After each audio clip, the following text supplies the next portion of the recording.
महाभारत के युद्ध में लाखों सैनिकों को भोजन कौन और कैसे कराता था? श्री कृष्ण की एक अक्षौहिणी नारायणी सेना मिलाकर कौरवों के पास 11 अक्षौहिणी सेना थी, तो पांडवों ने 7 अक्षौहिणी सेना एकत्रित कर ली थी।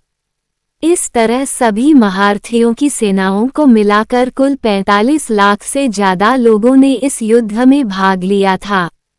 सवाल यह उठता है कि इन 45 लाख लोगों के लिए भोजन कौन बनाता था और कैसे ये सब प्रबंध करता था।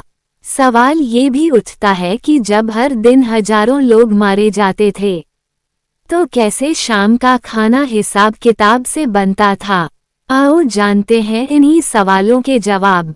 भारत युद्ध घोषणा हुई तो सभी राज्यों के राजा अपना अपना पक्ष तय कर रहे थे। कोई कौरवों की तरफ था तो कोई पांडवों की तरफ। इस दौरान कई ऐसे भी राजा थे जिन्होंने तटस्थ रहना तय किया था। उन्हीं में से एक उडुपी के राजा भी थे। हालांकि उडुपी के राजा ने एक अच्छा निर्णय भी लिया। किंवदंती के अनुसार उन्होंने श्री कृष्ण के पास जाकर उनसे कहा कि इस युद्ध में लाखों योद्धा शामिल होंगे और युद्ध करेंगे न, इनके भोजन का प्रबंध कैसे होगा?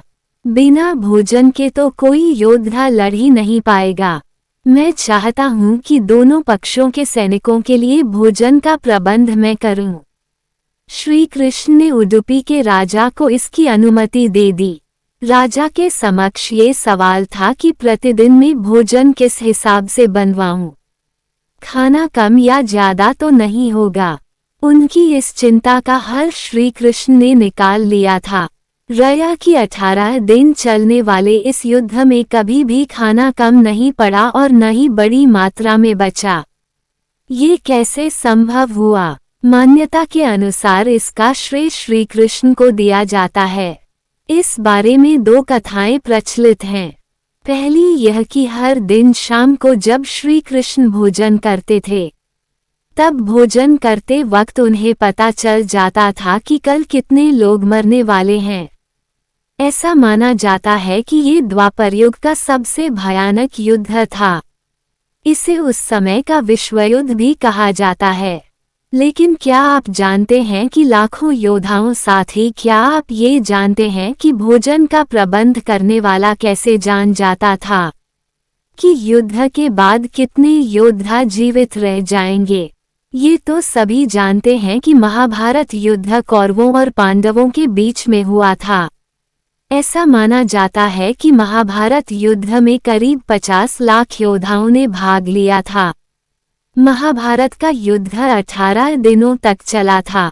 लेकिन क्या आप जानते हैं महाभारत की कथा? महाभारत में वर्णित कथा के अनुसार जब कौरवों और पांडवों के बीच युद्ध निश्चित हो गया तो दोनों अपने अपने पक्ष में योद्धाओं को करने लगे।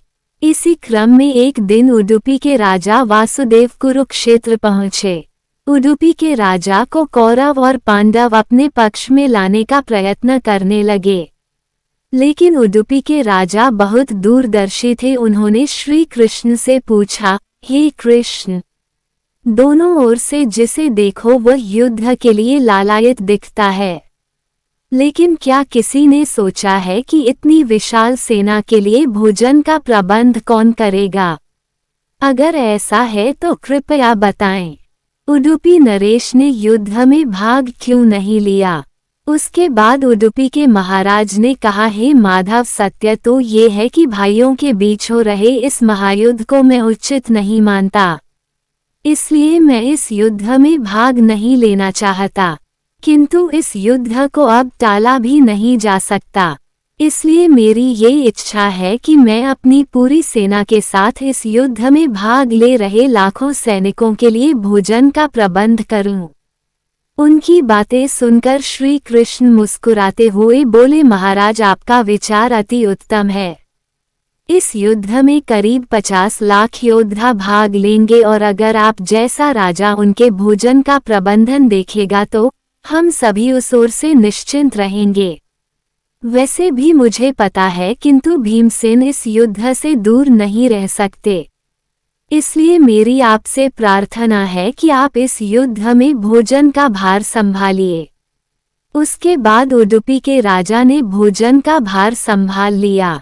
भोजन कभी बर्बाद नहीं हुआ। युद्ध के पहले दिन उन्होंने सभी योद्धाओं के लिए भोजन का प्रबंध किया। उनकी कुशलता ऐसी थी कि दिन के अंत तक भोजन का एक भी दाना बर्बाद नहीं होता था। जैसे जैसे दिन बीतते गए योद्धाओं की संख्या भी कम होती गई। दोनों ओर के योद्धा ये देखकर आश्चर्यचकित रह जाते थे कि हर दिन के अंत तक उडुपी नरेश केवल उतने ही लोगों के लिए भोजन बनवाते थे जितने वास्तव में जीवित रहते थे। किसी को भी ये समझ नहीं आता था कि आखिर उन्हें वास्तव में कैसे पता चल जाता है कि आज युद्ध में कितने योद्धा मृत्यु को प्राप्त होंगे, ताकि उस आधार पर भोजन की व्यवस्था करवा सकें। युधिष्ठिर के प्रश्न। फिर 18वें दिन जब दुर्योधन की मृत्यु हो गई तो पांडवों ने इस युद्ध को जीत लिया। उसके बाद धर्मराज युधिष्ठिर को हस्तिनापुर का राजा बनाया गया। राज बनने के कुछ दिनों बाद सभी पांडव, श्री कृष्ण और उडुपी नरेश वासुदेव एक कक्ष में बैठे हुए थे। तभी युधिष्ठिर ने उडुपी नरेश से पूछा, हे महाराज, सभी राजा आपकी प्रशंसा कर रहे हैं। सभी ये जानना चाहते हैं कि आपने युद्ध के दौरान भोजन का प्रबंधन ऐसी कुशलता से कैसे किया। आप कैसे जान जाते थे कि आज युद्ध में कितने सैनिक मरने वाले हैं। तब उडुपी नरेश वासुदेव ने मुस्कुराते हुए कहा, सम्राट, आपने जो इस युद्ध में विजय पाई है उसका श्रेय किसे देंगे।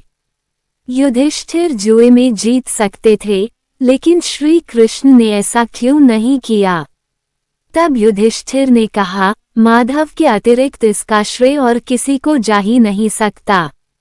अगर माधव न होते तो हमारे लिए कौरव सेना को परास्त करना असंभव था।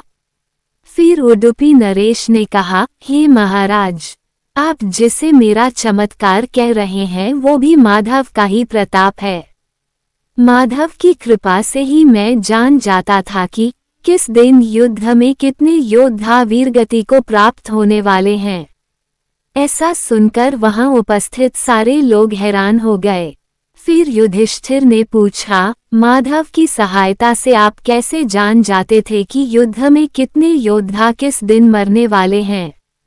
कैसे पता चलता था मरने वालों की संख्या। उसके बाद उडुपी नरेश बोले, हे धर्मराज, युद्ध के बाद श्री कृष्ण प्रतिदिन रात्रि को मूंगफली खाते थे। मैं प्रतिदिन उनके शिविर में गिनकर मूंगफली रखता था। फिर उनके खाने के बाद मैं गिनती करता था कि श्री कृष्ण ने कितनी मूंगफली खाई है। वे जितनी मूंगफली खाते थे उसके ठीक 1000 गुना सैनिक और योद्धा अगले दिन युद्ध में मारे जाते थे। अर्थात यदि वो 100 मूंगफली खाते थे तो मैं समझ जाता था अगले दिन 1 लाख योद्धा युद्ध में मारे जाएंगे। उसी अनुपात में मैं अगले दिन कम भोजन बनवाता था। यही कारण था कि कभी भी भोजन व्यर्थ नहीं हुआ।